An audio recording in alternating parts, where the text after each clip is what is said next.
Well, good evening again. How many of you are here this evening? Did you have some good bread? That was good bread. I had several pieces because there were several different kinds. So that was very good, very good. Now, who can guess what I'm going to say tonight?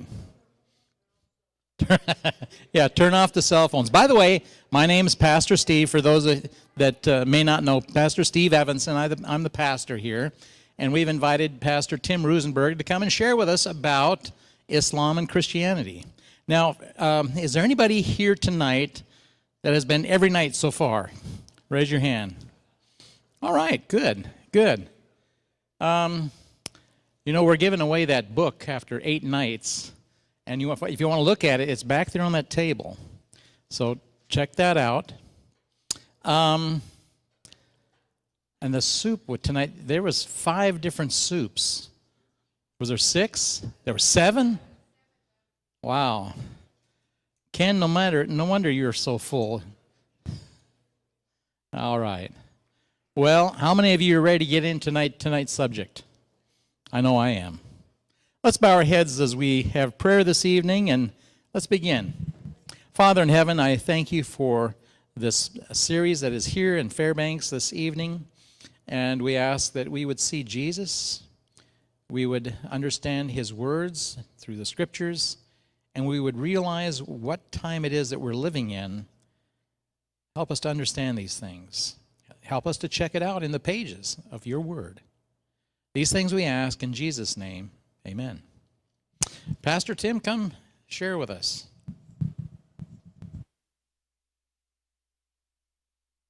There we go. Steve calls me Pastor Tim, but I haven't pastored for 11, 12 years.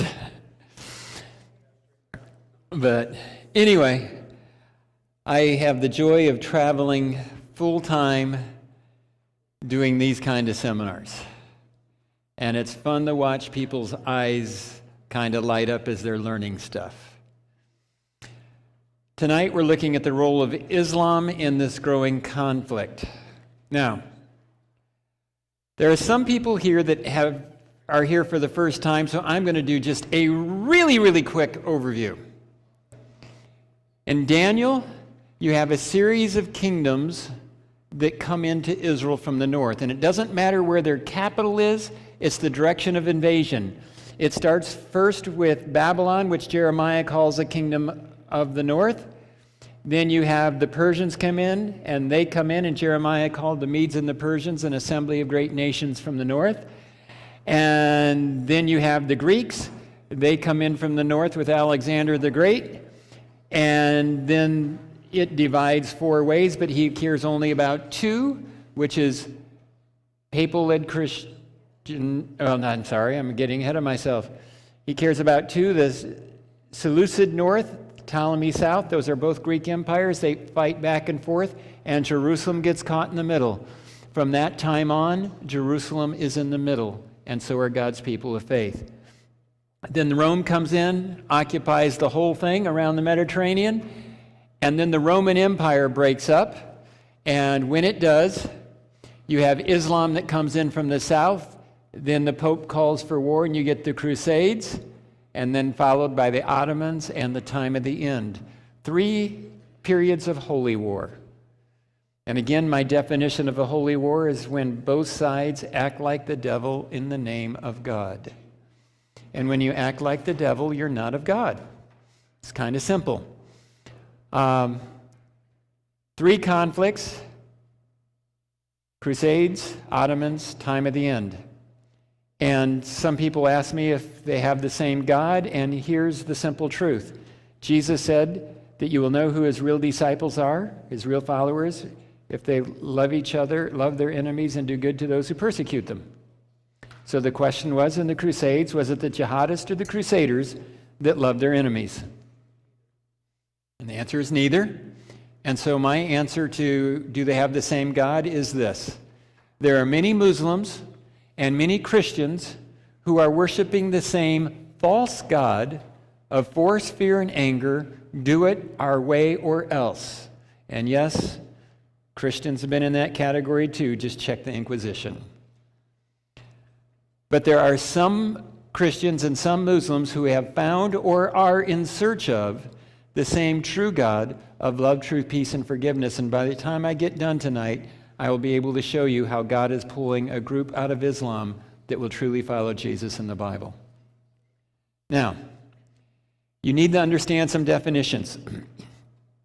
Number one is caliphate. A caliphate is a global Muslim empire ruled by a caliph. It is a combination of politics, it's political and religious. We would call it church and state. All right? Papacy. It is ruled by a pope that has both political and religious power, church and state, and he wants to control the whole world. They sound a lot alike, don't they? I'm just here to tell you there's not enough room on the same planet for two people that want to both control the whole world. Every time we have both of these, we end up with a holy war on our hands. Historically, it's always been there. Islamist.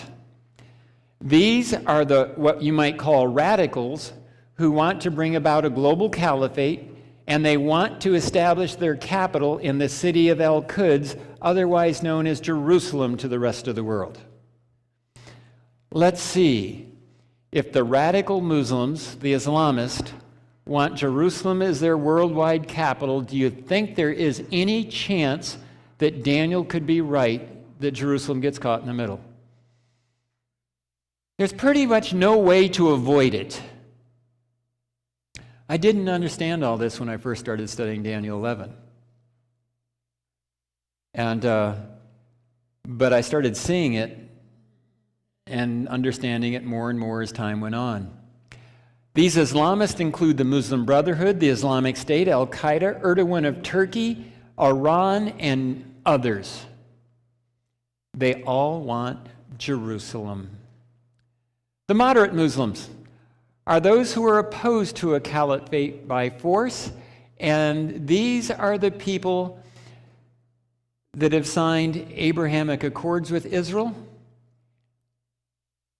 and Saudi Arabia. Saudi Arabia hates the Islamist, and they work together with Israel often on things because they both hate Islamists. Today, Netanyahu, Bibi, appears to have won the elections and will be prime minister once again in Israel. He was the one that, with Trump, put the Abrahamic Accords together.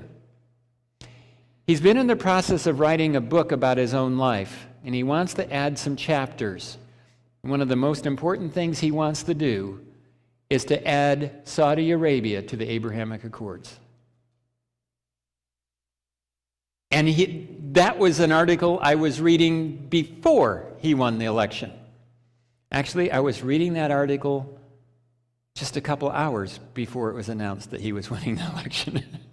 But it was he did it a few days ago. But anyway, so we have this happening. So what is the role of Islam? Let's read through what the text actually says about this third and final conflict.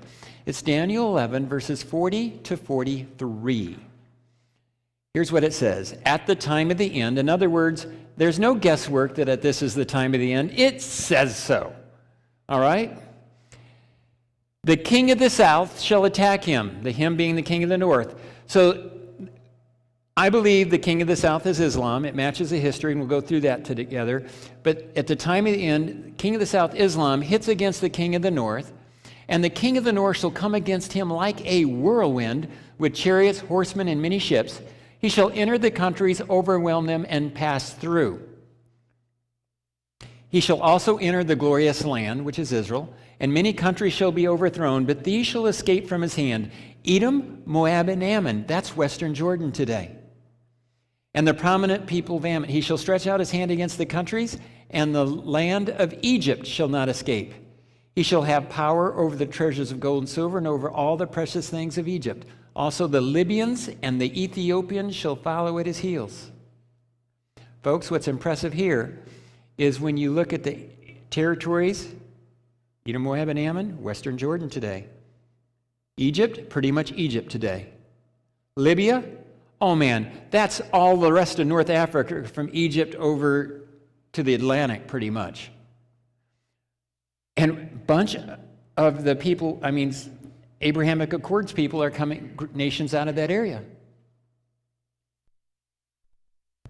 Ethiopia would include Somalia, Sudan, probably Yemen, and Ethiopia and Eritrea.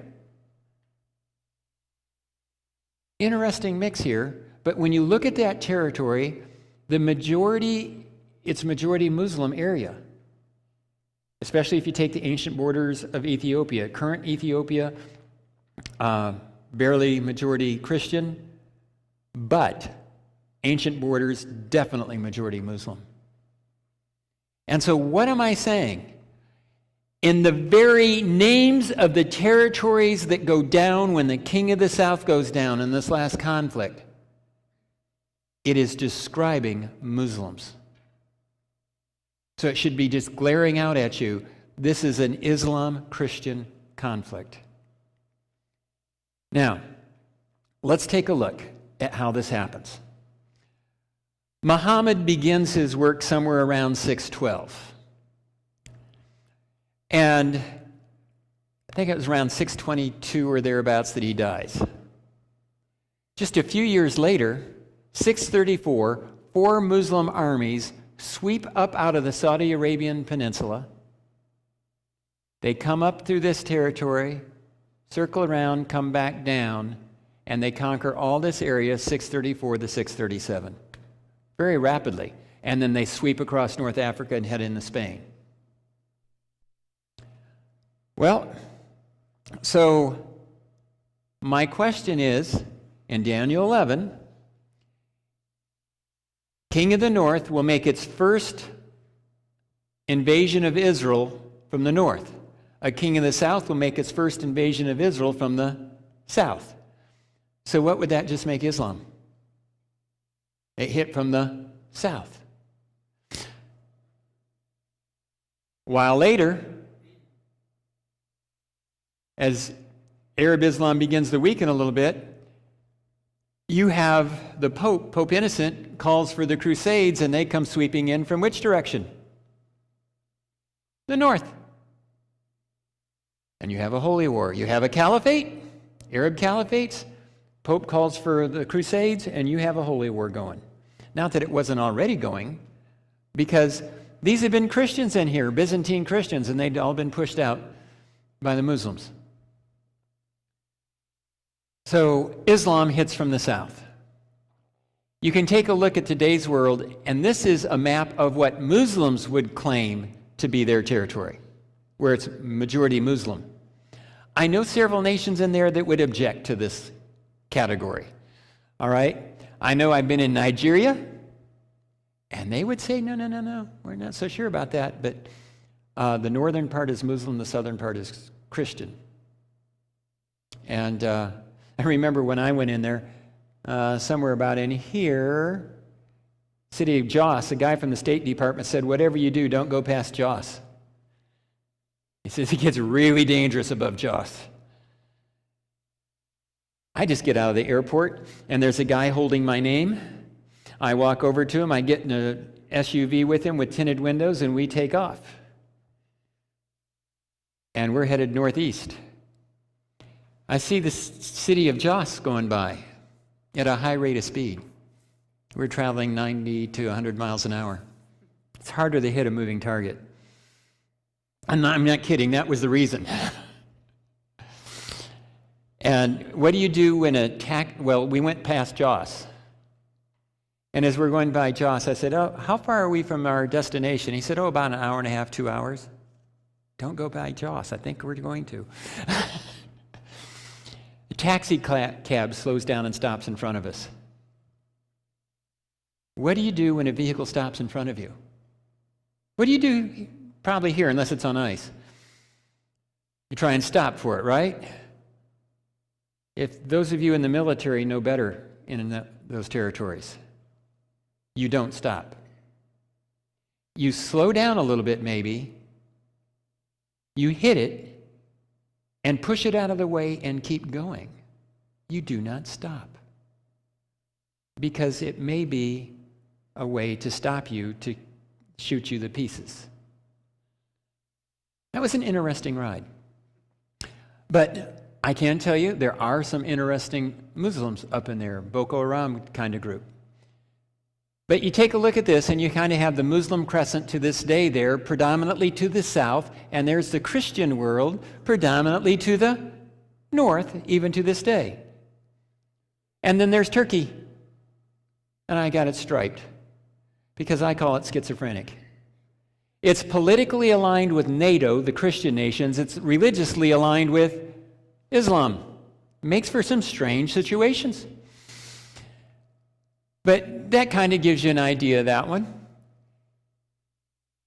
Back in the 70s, a guy by the name of Charles Malik was president of the UN General Assembly. World-class politician, okay? He was also an ambassador of Lebanon to the United States at one point. And in lecturing at Harvard, he said the following. The only hope for the Western world lies in an alliance between the Roman Catholic Church, which is the most commonly influential, controlling, unifying element in Europe, and the Eastern Orthodox Church. Rome must unite with Eastern Orthodoxy because the Eastern Orthodox Church controls the Western Middle East. And if they don't solidify that control, Islam will march across Europe. Islam is political. The only hope of the Western world lies in a united Europe under the control of the Pope. He goes back to the Crusades and the Ottomans and the history, and he says, if Europe is going to stand against the push of Islam that's coming, in the 1970s, a Lebanese man saw it coming. He said, the Christians are going to have to unite. In other words, you're headed towards another holy war. But he wasn't done. Look what else he said. And then all Protestant Christians around the globe must come into submission to the Pope, so we will have a unified Christian world. That's exactly what I see happening in Daniel and Revelation. Now, we identified the papacy as the king of the north, little horn, man of sin, beast, power, with 15 characteristics we went through, and they all 15 fit. What's interesting is about 2/3 of those fit Islam as well. Here's a couple of them. They both come from the Roman Empire, the papacy from the northern part, Islam from the southern part. They both have a man at the head. One is a religious political guy, the Pope. The other is a religious political guide, a caliph. They both speak great words, or as the New Testament calls it, Antichrist. And in case you missed it, the New Testament says there are many Antichrists, not just one.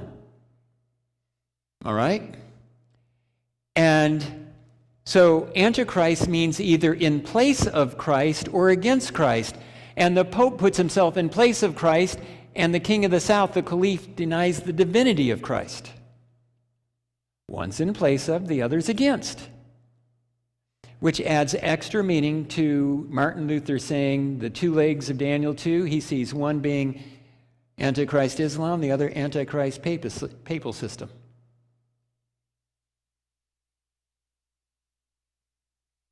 They both persecute the saints, God's people. Let's put it this way. The Muslims killed Christians, Jews, and Muslims who disagreed with them. The Christians killed Muslims, Jews, and Christians who disagreed with them. Sounds pretty similar, doesn't it?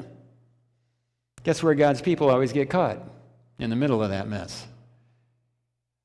But in Revelation 13:2, it said that the beast power, which I believe to be the papacy, would get its capital from the dragon, Rome.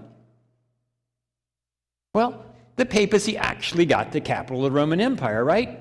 But there were two capitals of the Roman Empire.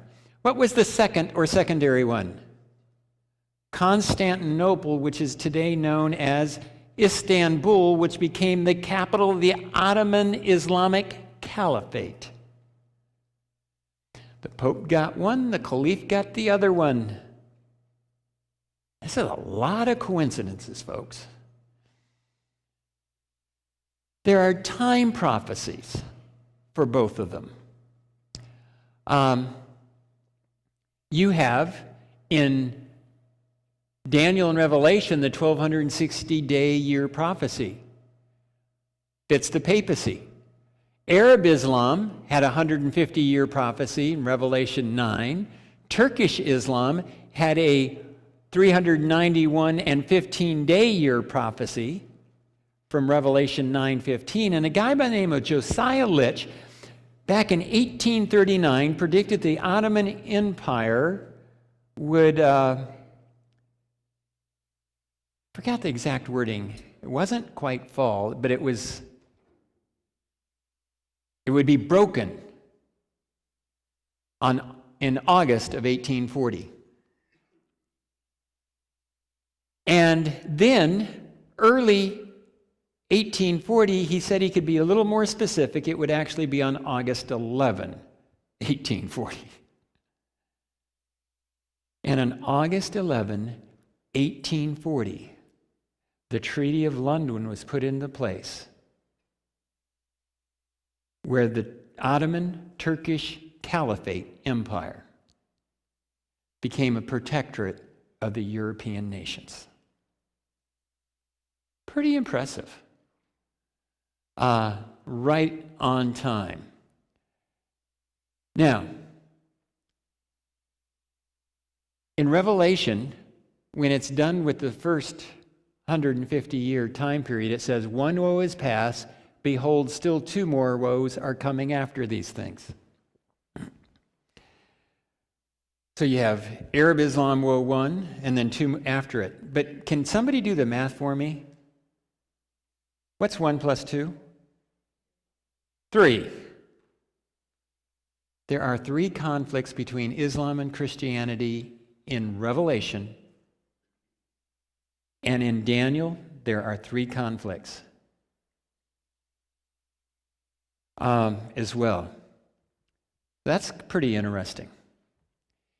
In the back of my book, lest you are really concerned that I'm stretching something here, from 1100 to the 1930s, I have listed over 100 different Bible commentaries that recognize the woes as, or 5th and 6th trumpet, 1st and 2nd woe, as conflicts between Islam and Christianity. And I just recently learned probably the first commentary to identify Islam as those powers was probably right around the end of the 600s, early 700s. Not long after Muhammad died. Came around pretty quick. A lot of people don't teach it anymore, but it used to be taught on a regular basis. And I've studied the history, and I've come back to what matches history. Now, Arab Islam, the first woe. It comes up from Mecca and Medina, goes out this way, goes out this way. It wanted to take Constantinople, but they couldn't do it. They moved their caliphate over to Baghdad, and they began the decline, and the Crusades came slamming back in as they were starting to lose power. Now, then comes the second conflict, which is the Ottoman Empire during the Reformation. And it says, "At the appointed time he shall return and go towards the south, but it shall not be like the former, the Crusades, or the latter, the time of the end." The appointed time actually means that there's a time prophecy there, in my understanding. And when, for the first couple of years I was doing this, I had no clue what time prophecy was there. I was looking. It wasn't nearly as hard as I thought it was. But what I'm going to do next, in just one slide, I'm going to give you a 50-minute presentation. But I'm not going to give 50 minutes. I'm only going to give a couple of minutes. If you want me to unpack it for you, I'm going to do it here in this church at what they call Sabbath School Saturday morning. But here you go. Here's the brief overview. All right? In Daniel 12, there's a time period called the 1290 and 1335, and it's going to start from the abomination of desolation. Catch is, there are two abominations of desolations in the writing of Daniel. Jesus references them both in Matthew chapter 24.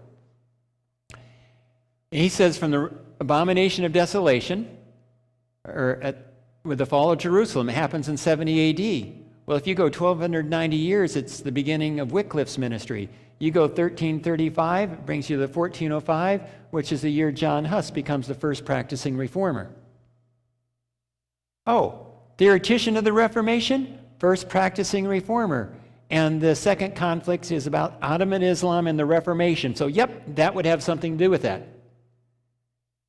And the Ottoman Empire is growing in power during this time period.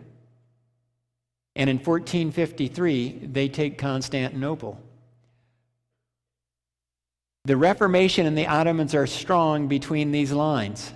The second abomination of desolation is when the papacy gets the force of arms. That's when Clovis, the French king, in 508 throws his support behind the papacies. 1290 years later brings you to 1798 when the papacy falls.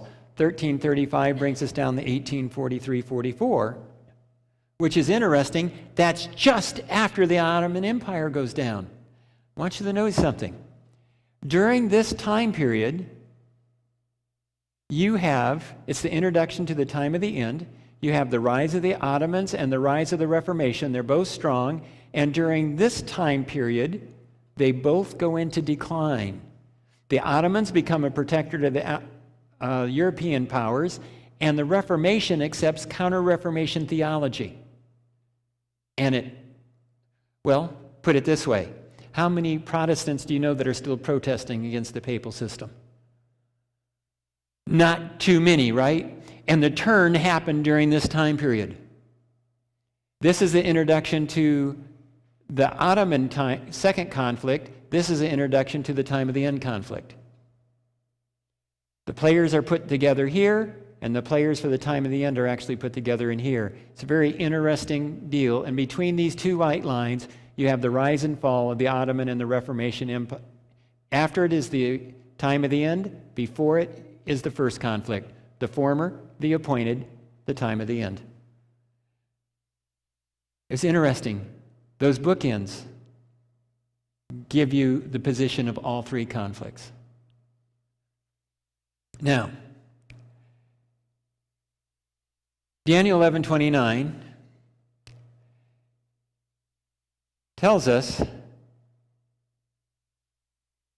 I want to back up. I want to read something. I want to set your mind into this. At the appointed time, he shall return, King of the North will return, and go towards the south, but it shall not be like the former or the latter.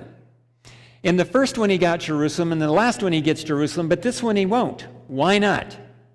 So we'll go over here. For ships from Cyprus shall come against him. Therefore he shall be grieved, and return in rage against the holy covenant, and do damage. So he shall return, and shall regard for those who forsake the holy covenant. All right. We actually have a place name here, don't we? Did this ever happen? Oh, did it? It's the Venetian-Ottoman War with the Battle of Lepanto in 1571. Catholics to this day, especially conservative ones, celebrate the Battle of Lepanto on October 5 every year. That's the anniversary, the Battle of Lepanto. Here's what happened. Here's Cyprus. The Turks wanted Cyprus. They had all this area. They wanted Cyprus. And the Christians and Venetians were holding on to it. And so the Turks put their fleet of 300 ships together. They attack, and they have 15,000 soldiers they put ashore. And they're taking Cyprus. The Pope back here does not want to lose Cyprus, And so he calls for what they called the Holy League. And a group of Christian nations get together and put together a fleet of their own 300 and some ships. And they're supposed to set sail, go over to Cyprus, retake it, and then go on and take Jerusalem. They're going to return to the south, but it won't be like the first one or the last one, because ships from Cyprus.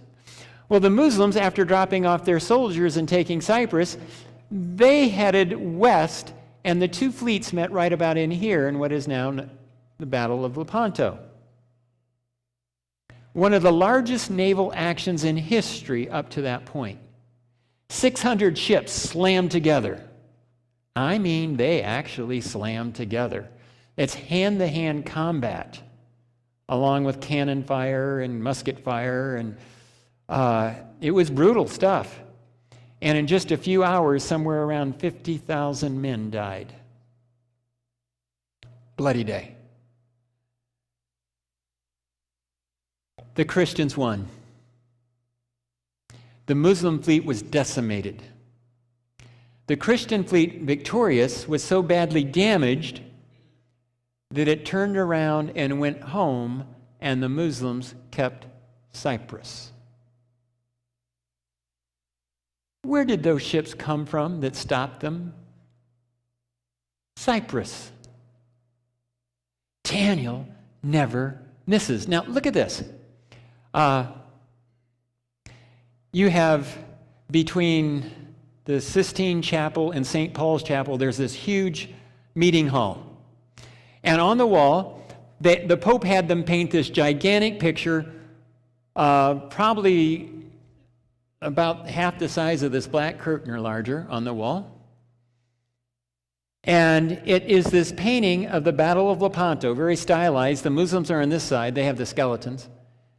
And they're also darker on their ships and everything. But anyway, you have the Muslim fleet lose. But right off to the side, he wanted another picture of conquering Cyprus and another one of conquering Jerusalem. Those paintings got filled in. But remember the prophecy. He's going to head south. He's going to be stopped by ships from Cyprus, Battle of Lepanto. But he's going to return home in a rage against the covenant. And 1572, the very next year, you have the Huguenot Christians in France. They're following God's word, his covenant. And the papal government of France double-crossed the Huguenots, said they could get together for a giant meeting without any fear, safe passage. They get together for this huge celebration, and they killed 70,000 plus of them in a few days. St. Bartholomew's Day Massacre. And there are two paintings on that wall commemorating the St. Bartholomew's Day Massacre. He's going to head south. He's going to be stopped by ships from Cyprus, and he's going to return home in a rage against the covenant. One history book calls it the darkest day in human history. Matches exactly what Daniel said. Why did God allow these Muslim invasions into the Christian world? It's not hard to figure out. Look what it says. But the rest of mankind who were not killed by these plagues did not repent of the works of their hands, that they should not worship demons and idols of gold, silver, brass, stone, and wood, which can neither see nor hear nor walk. And they did not repent of their murders or their sorceries or their sexual immorality or their thefts. This is in the area of the woes, trumpets, which is about Islam fighting Christianity. Why? Because they were worshiping idols. What happened to God's Israel of faith in the Old Testament when they started worshiping idols? Did they gain or lose protection? They lost protection. What about the New Testament when God's Israel of faith starts worshiping idols and images? Are you going to gain or lose protection? You lose it. What is it that Muhammad and Muslims really hate? Image worship. Huh. Here's another one. As the Turks came in, they come in, they take Constantinople, and they push on up into this territory. But up here, there's a German monk. He gets really mad about Tetzel selling indulgences in his district, in his parish. And he nails 95 Theses to the Wittenberg Chapel door. Just celebrated its anniversary, yesterday or the day before. And so Martin Luther kicks the Reformation in the high gear. What keeps the Pope from sending an army up here to take Martin Luther out? Well, Martin Luther has a couple of princes that are supporting him, which means it's going to take a real army to take out Martin Luther. And the Turks are pushing in from the south, southeast, but it's coming up around from the south. And he needs those German princes and everybody else to try to stop the line, to save Vienna. He can't afford a civil war over Martin Luther. I want you to get this. Martin Luther understood it because he said his greatest defender was the Sultan of Turkey. Every time it looked like the Pope could come after him, here comes the Turks. And because of the Turks, the Muslim invasion, the papacy was not able to stop the Reformation, and we got the Bible in common languages, and we got righteousness by faith back again.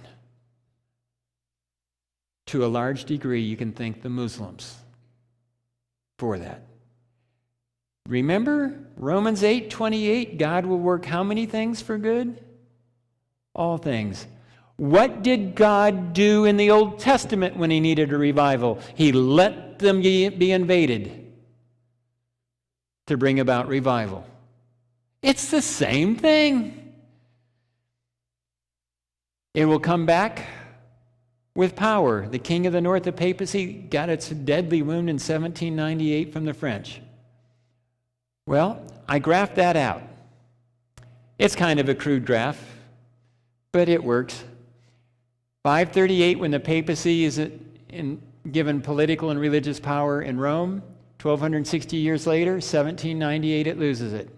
1929, the Vatican gets national political back in the city-state of the Vatican City, and they get stronger and stronger, and eventually even Ronald Reagan exchanges ambassadors, and we still do to this day with that little 100-acre country.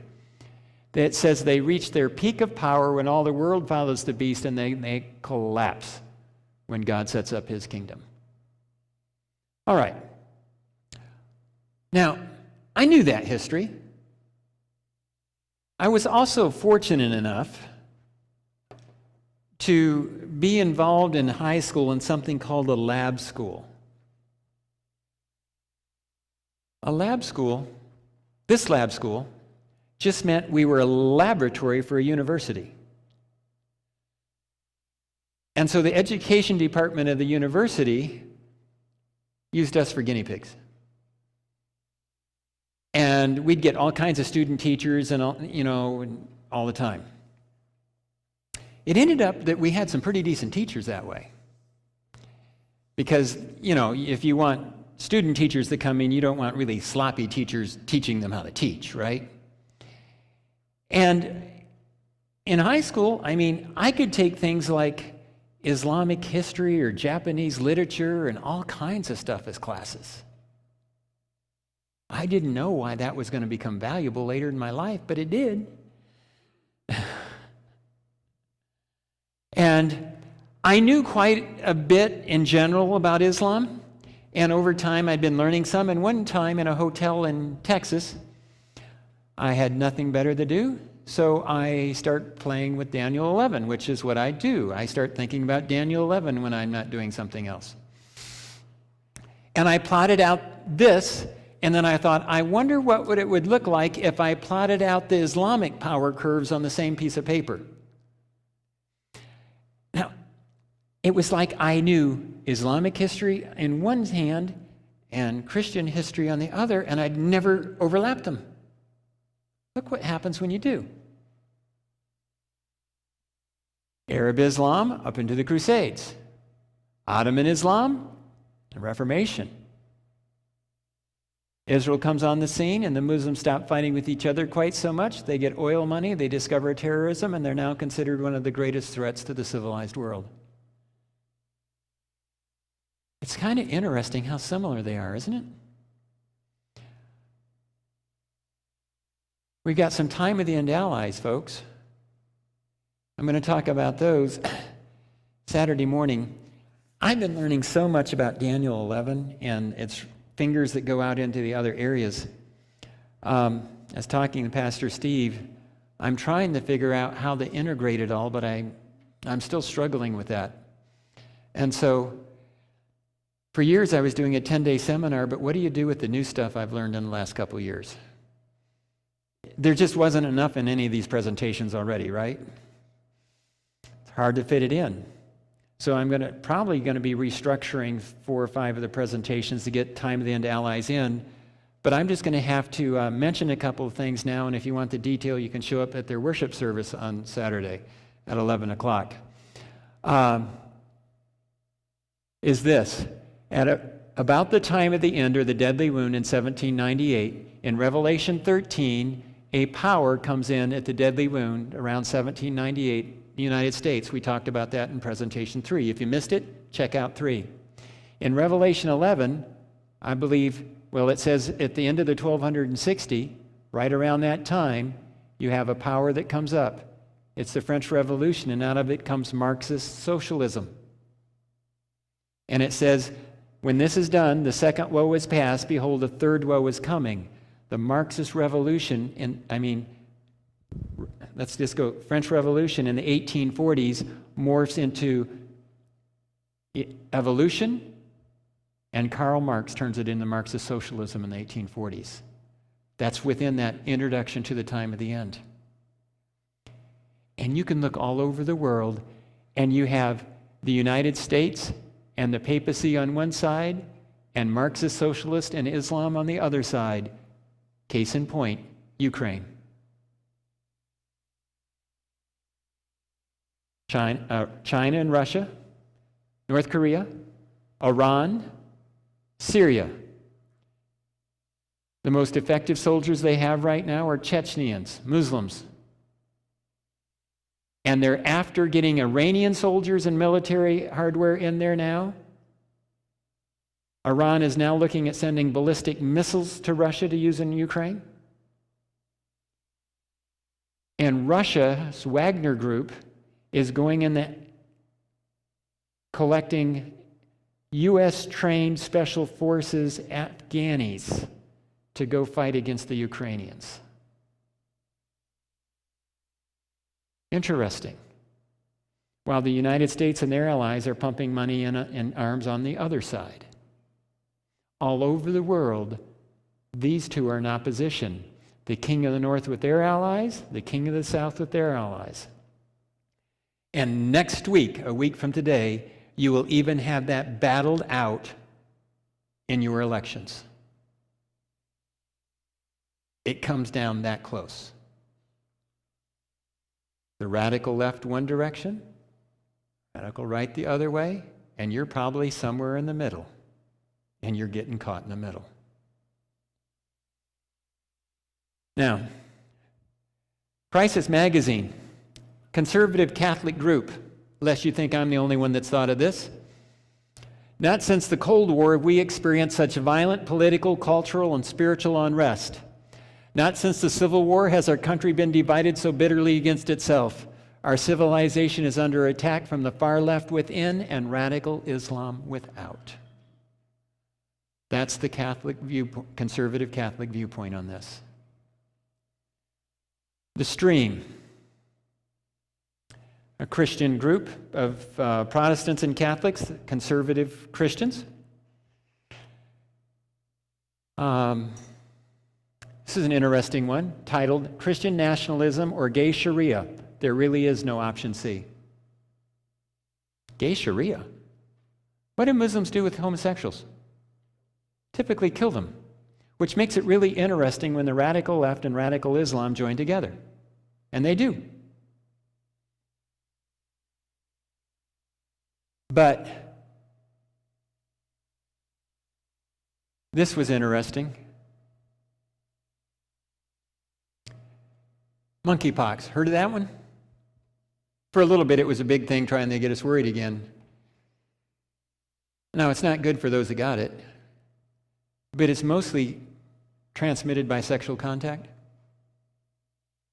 Mostly homosexual contact. And there was a big event going on down in New Orleans at the time.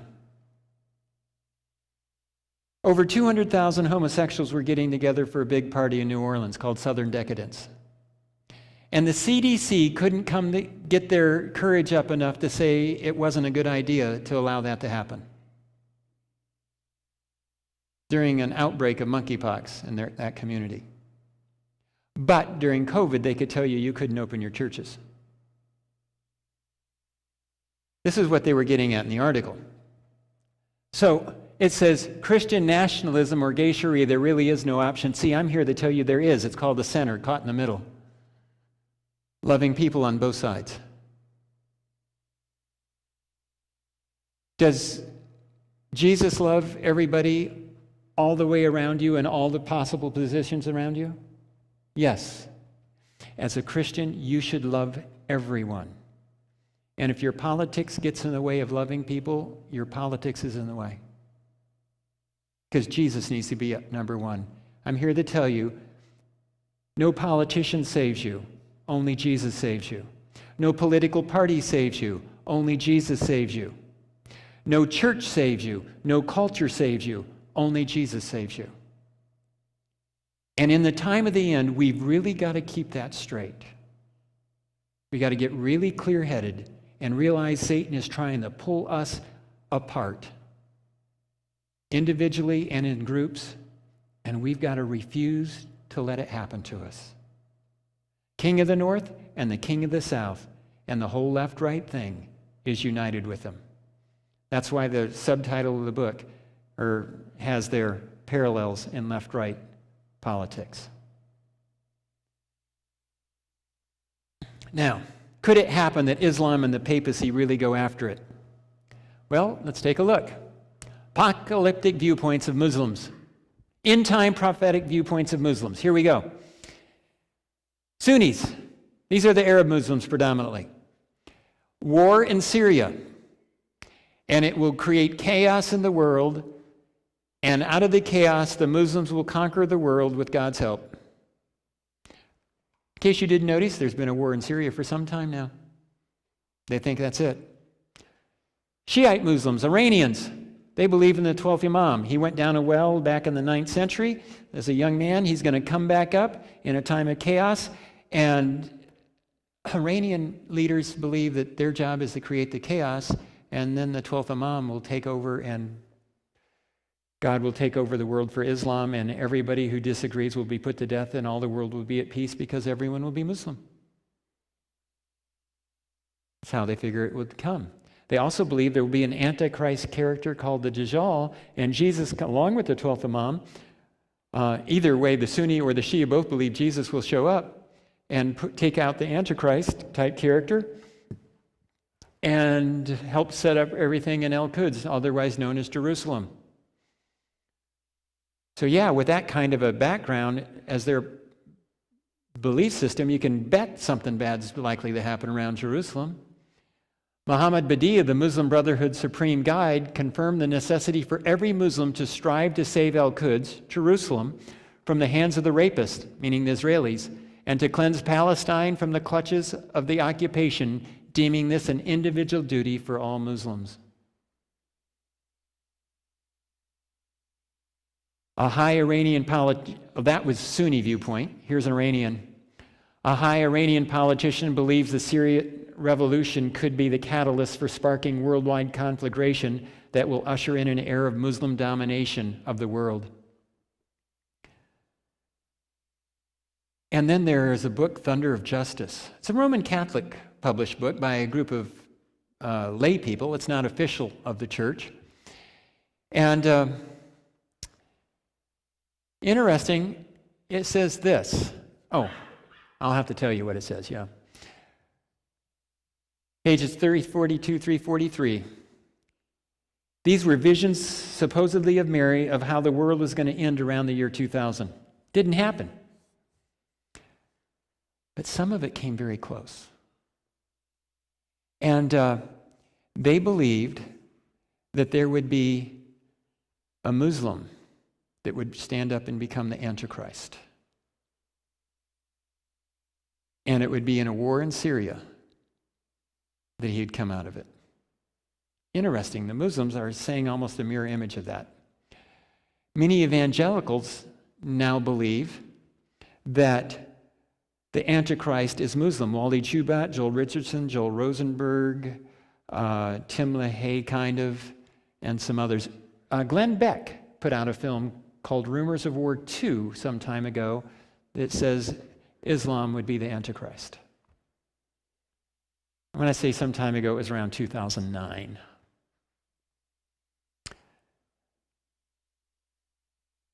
Daniel 11:40-43, we have Islam attacking the papacy and the U.S. and papacy with the U.S. and their allies counterattack. And Islam gets divided three ways. Let's show you the three ways. At the time of the end, the king of the south shall attack him, and the king of the north shall come against him like a whirlwind, with chariots, horsemen, and many ships. He shall enter the countries, overwhelm them, and pass through. He shall also enter the glorious land, and many countries shall be overthrown, but these shall escape from his hand: Edom, Moab, and the prominent people of Ammon. One group escapes from the king of the north. He shall stretch out his hand against the countries, and the land of Egypt shall not escape. Egypt does not escape. It's one of those countries that's overthrown. He shall have power over the treasures of gold and silver and over all the precious things of Egypt. Also the Libyans and Ethiopians shall follow at his heels. Libya and Ethiopia follow the king of the north. One part escapes, one part's overthrown, one part follows. In other words, somehow becomes allies, goes along with. All right, escape. We're going to hold them till last because that's the good news to end with. Egypt and many countries overthrown, and some follow after, which is parallel to Revelation, and all the world marveled and followed the beast. So Egypt, up in here, it stayed relatively stable. And we'll just use the ancient borders. And so it is going to be overthrown. But remember, the land of Israel is literal in the prophecy, but it represents a globalized people of faith. If we're consistent, that should apply to all these. Egypt, the land of Egypt, interestingly, all modern radical Islam, the Islamists, trace their roots back to the Muslim Brotherhood, which was founded in Egypt in the 1920s. So I do expect Egypt to radicalize. The last free election in Egypt was won by the Muslim Brotherhood, and then they were thrown out by a coup. If there was another free election in Egypt, it might well go the same way. So I believe Egypt, the land radicalizes, but it represents radical Islam all over the world, the Islamist. Libya, well, and Ethiopia, they follow after the king of the north.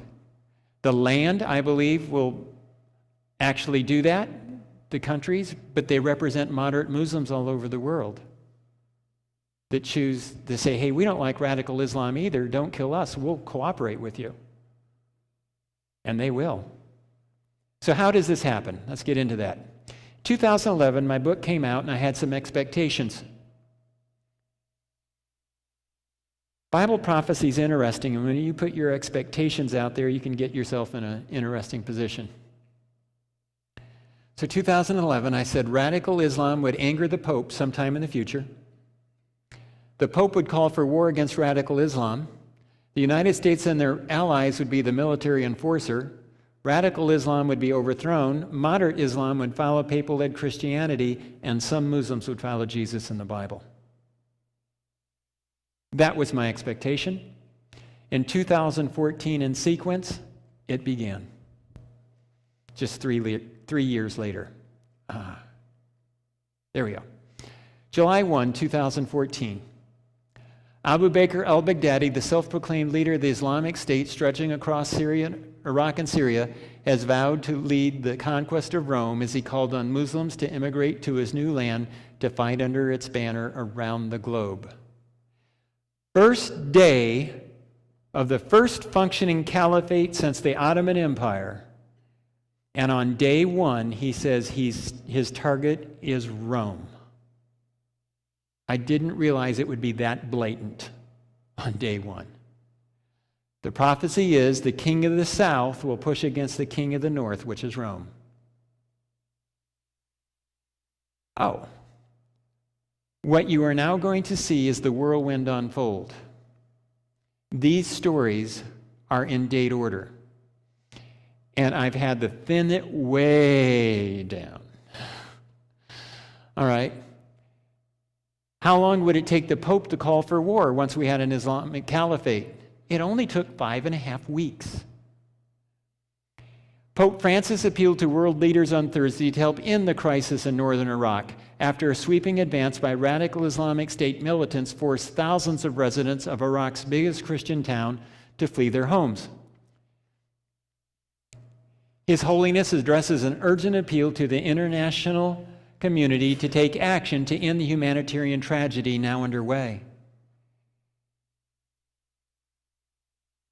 That next day, Obama says America is coming to help. Within 36 hours of the papal call for action, the United States struck the Islamic State for the very first time. It's pretty quick. Come on.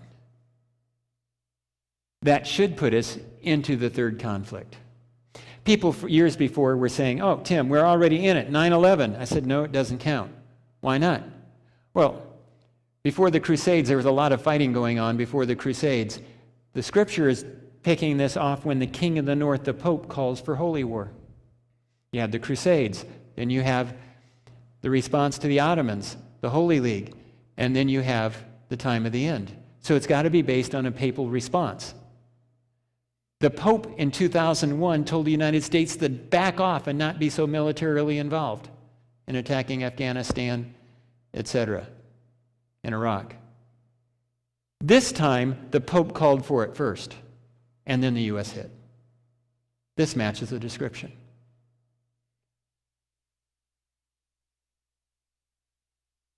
Six days after the Pope's call for military action, the Holy See's ambassador to the United Nations, Silvano Tomasi, this weekend supported U.S. airstrikes aimed at halting the advance of Sunni Islamic State militants, calling for intervention now before it's too late. While the Vatican vocally disapproved of the U.S.-led campaign in Iraq in 2003 and the 2013 plan for airstrikes on Syria, fearing both might make the situation worse for Christians on the ground, fears of ethnic cleansing by Islamists has forced a policy change. Daniel 11 says that it is a push from the Muslims, the king of the south, that forces the king of the north to go into action. What did the papal ambassador just admit? That's exactly how it happened. So I have multiple ways of verifying this should be the fulfillment of Daniel's prophecy. Then, radical Muslims begin calling Obama the dog of Rome. The Pope said sic 'em, and the U.S. bit. Makes the United States and Obama the dog of Rome. Trump comes into office, he doubles the number of bombs and missiles that were hitting the Islamic State. Francis wants to be president of the world. He goes to the UN, and the Huffington Post and everybody else acts like they want to make him world president. Why? The world followed the Pope at the time of the Crusades because they were afraid of Islam. They followed the Pope at the Ottomans because they're afraid of Islam. Islam becomes a threat, and the papacy skyrockets into preeminence again. We're looking at the third and final round, folks. This is just history replaying itself. Not that history by itself is that important, but it can help you a lot. But the prophecy said there are three, and only three, because God sets up his kingdom next, which is what you need to be ready for. Mass migration crisis, and it may yet get worse. I don't think this wave can stop, said Sonia Licht of the International Center for Democratic Transition. The global north must be prepared that the global south is on the move. The entire global south. This is not just a problem for Europe, but for the whole world. Is there still a problem along the southern border of the U.S.? Is there still a problem of people coming up out of the Middle East trying to get into Europe? Yes. By the way, down along the Texas southern border, etc., that's not just Mexicans coming in. They're coming from all over the world, and many Muslims are coming in with that. During the 2016, Trump said he would take out radical Islam very, very swiftly and viciously, which sounds an awful lot like Daniel 11, like a whirlwind. He came in and he said he was going to do it. Look what he said at his inauguration. We will reinforce old alliances and form new ones and unite the civilized world against radical Islamic terrorism, which we will eradicate completely from the face of the earth. Egypt and many countries would be overthrown, the prophecy said. And what I'd already come to the conclusion of back in 2011, that's radical Islam, and moderate Islam would end up following papal-led Christianity. Well,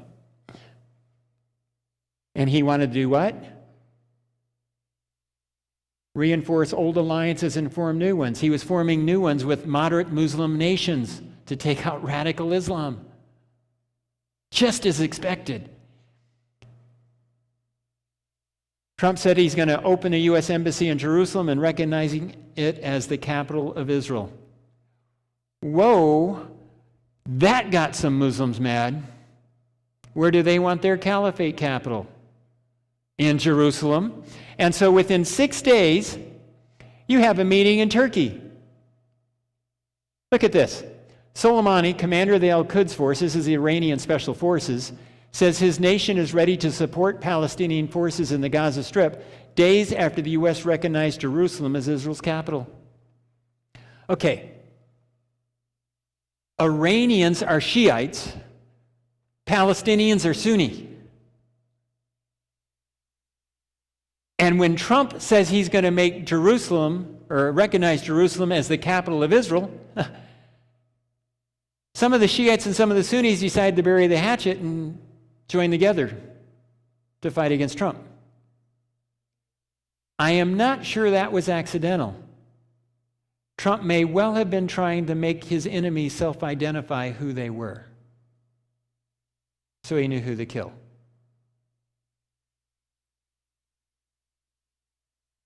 But I want you to notice something else. Al-Quds and Jerusalem. Is there any hint in that paragraph that they're one and the same place? No. The news media misrepresents things all the time right in front of your eyes. They will talk about Al-Quds, they will talk about Jerusalem as if they're two separate places, but they're really one and the same. Why would the Iranian special forces be called the Al-Quds force? Because they intend to conquer Jerusalem to set up the caliphate there. Do you have an idea why Netanyahu in particular hates Iran? And he just came back into power. Here's a picture of Soleimani, the commander of the Al-Quds force. Recognize the building behind him? It's the White House. This is a propaganda picture from Iran. Soleimani has a radio in his hand. He's calling in a terror strike on the White House. He claimed to have 1,000 or 2,000, I forget what it was, but over 1,000 terror cells in the United States. He's called in a hit, bombs blowing off, the U.S. flag is falling. Says we will crush the USA under our feet. Do you know who lived in the second story of that building? A guy by the name of Donald Trump at the time. Look at the smoke coming out of the residence.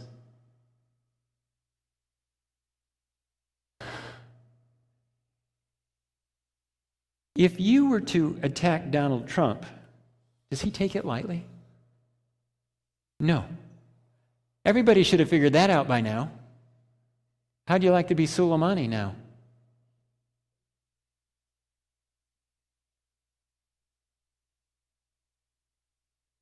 Then the Saudi prince steps out. Saudi Arabia's powerful crown prince, Mohammed bin Salman, has described Turkey as a part of a triangle of evil along with Iran and other hardline Islamist groups, the Caliphate people. Saudi prince also accused Turkey of trying to reinstate the Islamic Caliphate. Erdogan wants to be the caliph as well. Abolished nearly a century ago when the Ottoman Empire collapsed. In this triangle, they are trying to promote the idea that our duty as Muslims is to reestablish the caliphate, that the glory of Islam is in building an empire by force. We have no duty anymore to fight to spread Islam, but in the triangle of evil, they want to manipulate Muslims to tell them that their duty as Muslims requires the establishment of a Muslim empire. I believe the Palestinians and the Israelis have the right to have their own land, but we have to have a peace agreement to assure the stability for everyone and have normal relations. There is the foundation of the Abrahamic Accords. And then Sudan, well, first United Arab Emirates, Sudan, Morocco, and a few others, 5 of them, signed normalization agreements with Israel, known as the Abrahamic Accords. The radical Muslims were furious. They actually tried to assassinate the leader of Saudi Arabia. Then on May 14, 2018, the U.S. Embassy in Jerusalem opens about 2 years ahead of schedule for a very important reason. May 14 happens to be the 70th anniversary of the nation of Israel, to the day. Why is that important?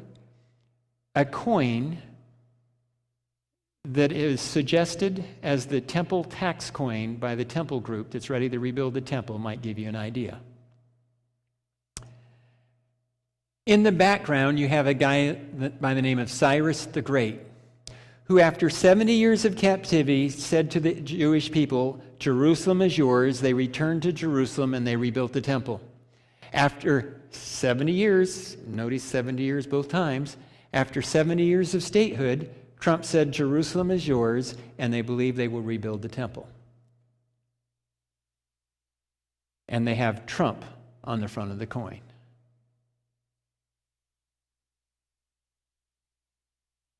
Then the Pope visits United Arab Emirates just before they sign the first signatures to the Abrahamic Accords. The subtitle here in the Atlantic is The Meaning of the Pope's Historic Visit to the United Arab Emirates. What has changed in brief is the dual rise of the Muslim Brotherhood and Islamic State. The following analysis applies equally to the Emirates and to Saudi Arabia. Facing direct challenges, the Gulf states calculated that they could no longer appease Islamists and should instead crush them.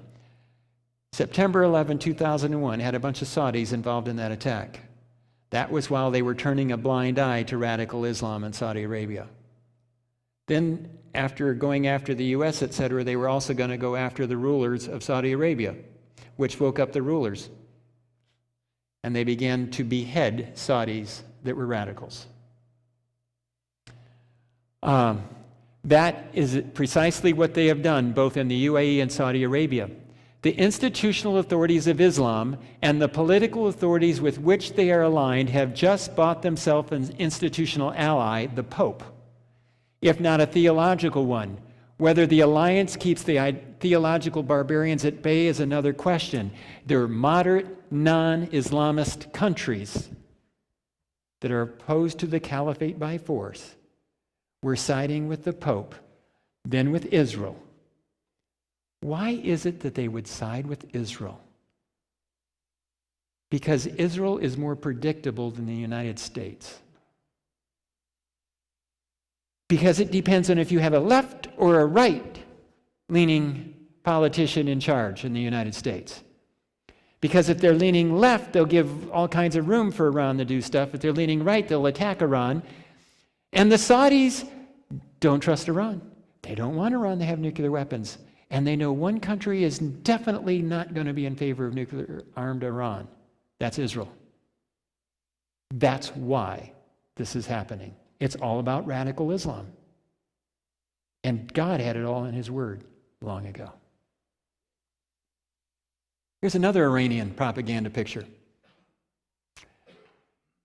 You see these ships sinking and on fire. They're all flying Israeli or American flags.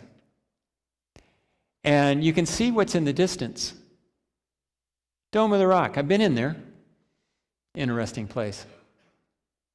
But that's the focal point, isn't it? Your eyes drawn to that. Why is it they're attacking Israel, attacking the United States? Why is it? Because they want Jerusalem, Al-Quds. But take a close look at the water. It's not water. Try a Palestinian headscarf. Why are the Shiites arming Sunni Palestinians? Because they both want Jerusalem. It's all about Jerusalem, and Daniel says Jerusalem gets caught in the middle. And in the third round, it's the last one, and we're in it. And then God's kingdom comes next. Abu Bakr al-Baghdadi was killed. Just had somebody ask me yesterday, did that put an end to what I believe? Nope. Because they just named another guy, Qardashi, the professor, in his place. He got killed. They've named somebody else. Islamic State wants the caliphate. Al-Qaeda wants the caliphate. Iran wants the caliphate. Afghanistan, not Afghanistan, well, the Taliban do too. Forgot somebody in there, but there's a whole bunch of them that want it. So it's still going. And then on January 7, 2020, the United States and Iran went to war. You may not remember it. This is Drudge Report. It's just a news conglomerate site, and it's got headlines. If you were to click on any of these headlines, it takes you to news stories in somewhere in the world. It's a quick way to get a feel for what's going on around the world. It's somewhat biased, just like all of them are, so you check a couple of them. At least I do. I check a couple of them all the time. But I was just getting ready to go out on a platform to talk to a group of pastors on January 7, 2020, and I checked Drudge Report because I knew stuff was actively going on. Why was something going on? Trump had just gotten even. January 3, Soleimani, the guy in the picture with the radio, Trump blew him to pieces. Called in a drone strike on him. One president after another had the ability to do it. Trump got tired of him and said, take him out. And they said, he's the number 2 man in Iran. There'll be war. Take him out. They took him out. I mean, they blew him to bits. In Iraq. And the Iranians, Operation Martyr Soleimani, I mean, they were going to attack the U.S., and the leaders were saying, we will attack directly, it won't be through some other group. Iran will take on the U.S. Trump said, you better not. He said, if you kill one American, I will. Well, just know this. There are 58 missiles already primed, ready to go, with their targets already dialed in. They're precision missiles, they won't miss.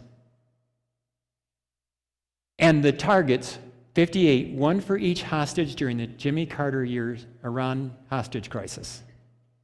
A bunch of symbolic stuff in what he was doing. The targets include military, cultural, and religious targets. Anybody know about NATO and American rules of engagement? You try really hard not to take out cultural and religious targets. Trump said, I'm starting with those. If one American dies. In other words, you're in a holy war, you kill an American, I'm going to holy war. On the night of January 7, Iran launched missiles.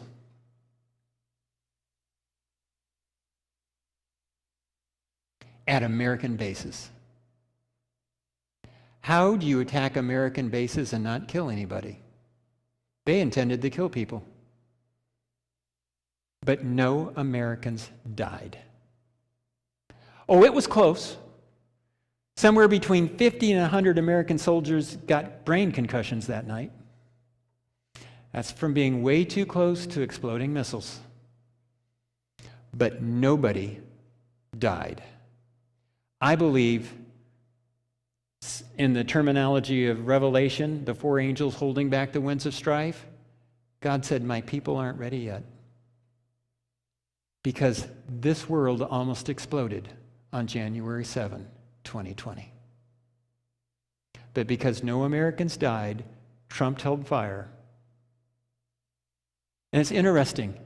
There was already a newspaper reporting it was war. It was that close.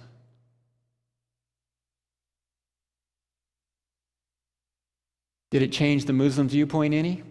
Just a few days later, up on the Temple Mount, at the Al-Aqsa Mosque, right across the square up there on top of the Temple Mount from the Dome of the Rock,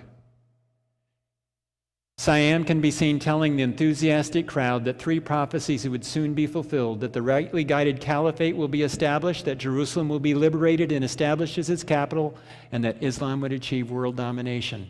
They haven't changed. Then COVID-19 hit. And radical Islam disappeared from the face of the newspaper, but not the face of the earth.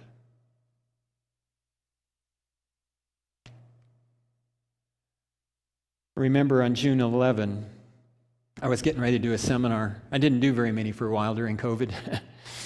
And I just went on to a website called Jihad Watch. And these were just events that they were recording that day. Burkina Faso, Muslims murder 58 people. Red-green Twitter storm to America, burn baby burn. Muslims were joining the George Floyd riots, trying to make them more violent. Philadelphia, Muslim leader says demonstrations are useless, fighting and bloodshed are needed. Again, George Floyd riots, amplification. Trying to create chaos within the U.S. And it went on. There were much more than that from that day. We've already taken a look at this one. I want to keep going. Then Biden wins the election, and it emboldens radical Islam. Because while the political left is in office, they can get away with more. While the political right's in office, they get attacked. By the way, which one helps radical Muslims grow? Both of them. One, hey, look, we're getting stronger, join us. The other one, we're getting attacked, we need your help, join us. And they grow both ways. Pentagon ramps up attacks on resurgent ISIS. It is not defeated. Trump was wrong when he said he defeated radical Islam and the Islamic State. It's still going on. In France, a civil war is brewing. Serving French soldiers send Macron another chilling warning following earlier letter from retired generals calling for military action against Islamists. Nigeria, Muslims murdered 3,462 Christians in the first 200 days of 2021. It's typically 2,000 to 3,000 Christians a year get killed in Nigeria. Last year was above normal. There was one day back in 2017 when close to 2,000 Christians were killed in one day in Nigeria. And it didn't even make American news. That tells you what you're not being told. Brian Williams quit TV and he says America is unrecognizable. Well, yeah, a lot of us could understand that, but the prophecy said it would start out lamb-like and go dragon-like. It would change. It's happening, friends. Even news media people recognize it. Last summer, Afghanistan falls. And what happens? It emboldens radical Islam, China, the radical left, and Putin. Israeli Prime Minister Naftali Bennett. Iran seeks to dominate the region under a nuclear umbrella, hence Israel will act if the world does not. He told the UN they were ready to act. And then in May of this year, Israel had a massive simulation. Amid concerns Iran is close to nuclear weapons, Chariots of Fire drill will simulate war on 6 different fronts. They know if they attack Iran, they're going to get hit from Lebanon, Syria, the West Bank, Gaza, and Iran, and down in Sinai. They'll take missiles from all those places before their planes even get home. And they're still willing to do it. And remember, Netanyahu just got voted back in, the guy that's really ready. This summer, there was an Islamic State plot to assassinate George Bush that was foiled in Dallas. Back in June, it was estimated that Iran could have crude nukes by 3 months, September. That's now passed. They could have crude nukes. They've got the abilities. Let's keep going. 5 minutes to Armageddon. Israel is running out of options other than attacking. And as I've mentioned already, Netanyahu, the one willing to attack, just came back in. Well, for time I was trying to...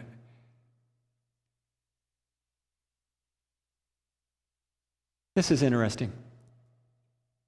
Al-Qaeda's next leader has deep ties to Iran. Al-Qaeda is not Shiite. It's not Iranian. It's Arab, Muslim, Sunni. But look at this. Iran and Al-Qaeda have quietly forged a strategic alliance.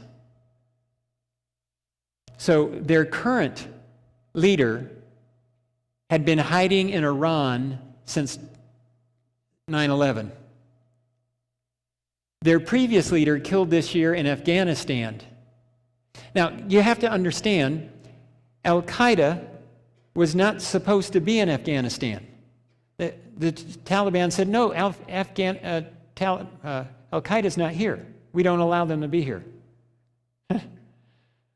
But their leader was hiding there openly, and the U.S. killed him in a drone strike. Then the new leader is nominated, and he has been hiding out in Iran. What does this mean? Iran, Afghanistan, and Al-Qaeda, the different Islamist groups are starting to work together instead of against each other. And if they ever truly start working together, this is really going to explode. But there's the hints right there that it's beginning to happen.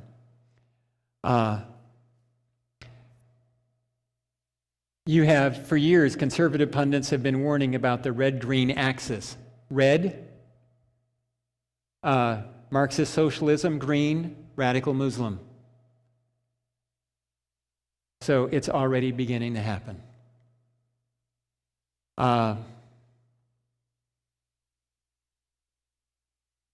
Taking a look at this, at the time of the end, the king of the south shall attack him, and the king of the north shall come against him like a whirlwind.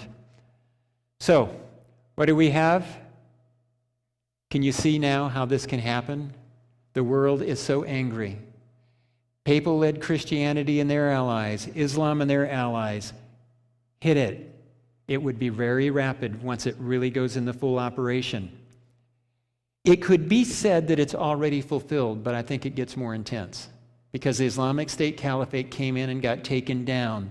But I think it was just like a little warning call of what is coming, that it will be much more potent than that because the radical Muslims are still there. They have not been taken down. But I want to get to the good news. Those who are escaped, and I'll close with that.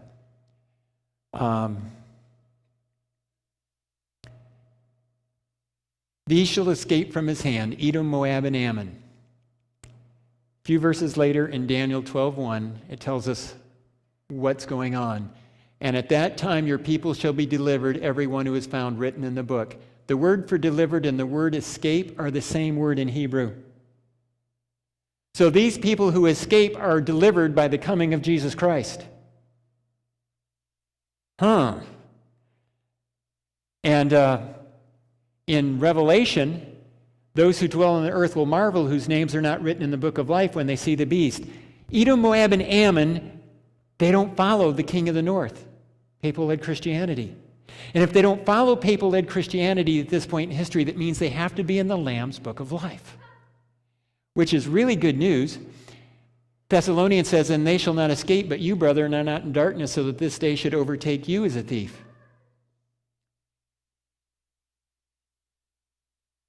To escape, we have to be trusting in Jesus.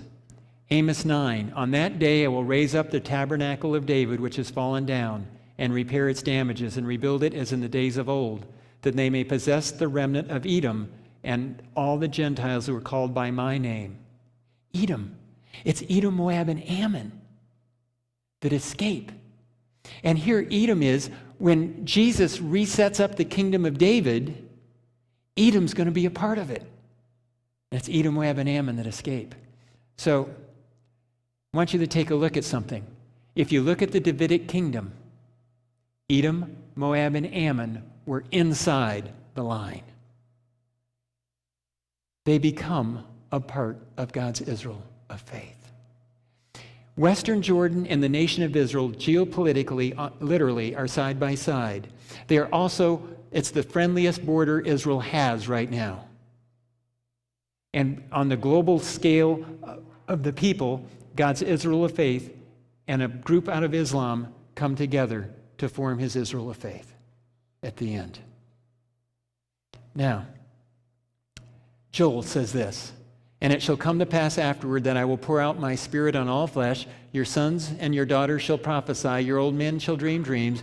Your young men shall see visions before the coming of the great and awesome day of the Lord. Did you catch? Right before the coming of Jesus, there will be dreams and visions in preparation for the coming of Jesus.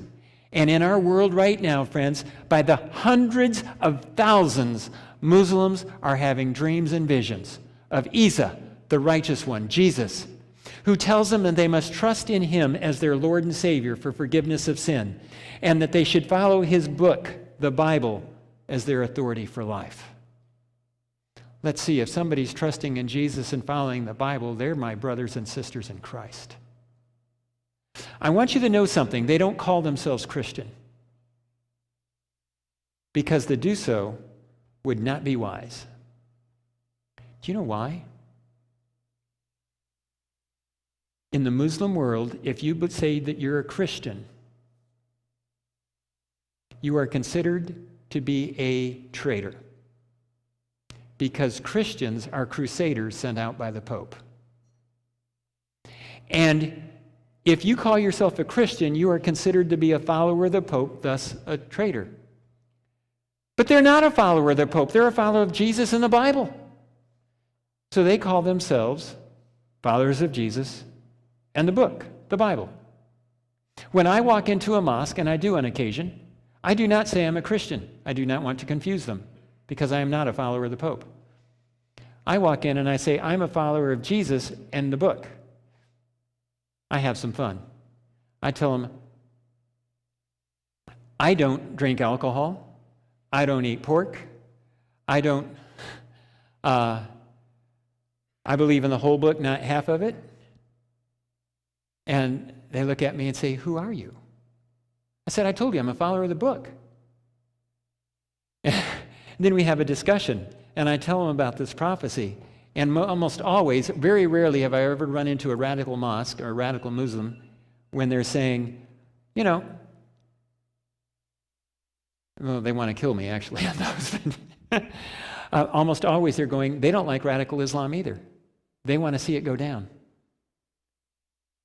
And so I'm watching this three-way split happening. And we have radical Islam that wants Jerusalem. They're going down. Moderate Islam, following papal-led Christianity. It's called the Abrahamic Accords. and those joining with Israel against radical Islam, and those that are following Jesus in the Bible. And friends, I personally have a friend that leads a group in Muslim lands of about 500,000 Muslims that are following Jesus in the Bible. I have another friend who has a website that Muslims go to when they have dreams and visions. He does not advertise where he lives. He'd be a dead man. But I'm just here to tell you, he's a Palestinian. He says because of Jesus, he's alive. All of his friends when he grew up became terrorists and have now died. But because he's a follower of Jesus, he learned love instead of hate. And he's still alive, although the people want to kill him. And he's leading people to Jesus all the time. I've personally talked to many of these Muslims who have dreams and visions. It's really fun to do so.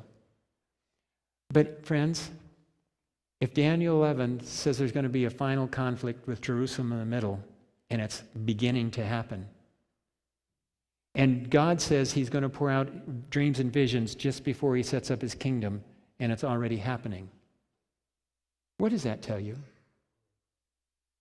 You should be ready to meet Jesus Christ. You do that by accepting Jesus as your Lord and Savior and following the Bible as your authority. Isn't that interesting? That's what I told you my goal was. And I'm serious about that. You've got to be following Jesus in the Bible.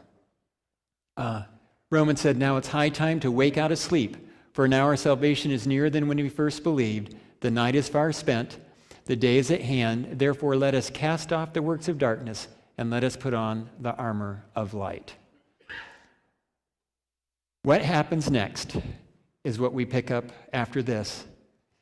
And friends, what happens next? Daniel 11 shows us what we need to know to make it through the events leading into the coming of Jesus Christ. It's spectacular material, and we have only just begun to scratch the surface. I hope you can stay with us as we go on through the rest of them. Tidings from the East and the Mark of the Beast is the next one. We pick that up tomorrow. And if you would pull out your response envelopes. I should tell you this. Our website's out there. You can send friends all over the world to watch it. They're pre-recorded videos. They're not this one. You can also have them come to this church and watch this one if you want. I'm also going to tell you, they always print a whole bunch of extras of these. And then they send the extras to wherever the site's going to be. So there are stacks of these things out here. They become relatively worthless for this seminar shortly, but not to you. Here's why. You can take these things, you can write your address on the back, and you can write the date by each one of these that you're going to have a home group study. You can grab our videos and have a home group study. Friends that are scared to come here, you can invite to your house. Maybe you're not so scary. Just a thought. Think about doing that. And if you'd like to invite me to a church, I'll make a non-denominational presentation on Sunday or daytime, anytime between now and Sunday evening. And happy to do that at no fee. If any church can invite me in, I'd be happy to do it. It's an overview of what we just did. You just give me the time frame. All right. And the response envelope tonight. Number 1, Islam is the king of the south in Daniel 11 because it came from the southern part of the Roman Empire, invaded Israel from the south, and has fulfilled all aspects of the prophecy so far. Yes, no, or question. We'd love to get your responses to this so that I know how you guys are tracking along. Number 2, both the king of the north and the king of the south have persecuted God's people of faith. Yes, no, or question. Number 3, radical Islam will be overthrown while moderate Islam will follow after papal-led Christianity, the king of the north. Radical Islam will be overthrown while moderate Islam will follow papal-led Christianity. Yes, no, or question. Number 4, God has a people who will truly follow Jesus in the Bible. God is calling his people out from both the king of the north, quote, Christianity, and Islam. And number 5, I will follow Jesus and what the Bible teaches. I hope that's a yes for everybody. Notice I didn't tell you which church to be in, just that you'd be following Jesus and the Bible. That's an important decision to make. All right. If you'd like questions, something I'd like you to do, write any questions on the back. On Thursday evening, I'm going to have a question and answer session at 8:30. And so I'll take written questions first, and then I'll let people raise hands after I'm done with written questions. So if you would like me to call or visit you, just down in the bottom left-hand corner, write call or visit, and I'll see that. And please leave a phone number so I can contact you and arrange it. All right. Whoops. I want to back one. Let's have prayer. Dear Heavenly Father, Lord, we live in amazing, interesting, exciting times. And Lord, I ask that your Spirit would truly lead each person here, guide them in the truth. You promised your Spirit would tell us those things that are even yet to happen. And so open our eyes, help us to understand your word, and then, Lord, help us to share it with other people, to help other people know that, yes, we are in these times just before your coming. And help us to be ready, and help us to love everyone, no matter what side they're on. In Jesus' name we ask it. Amen.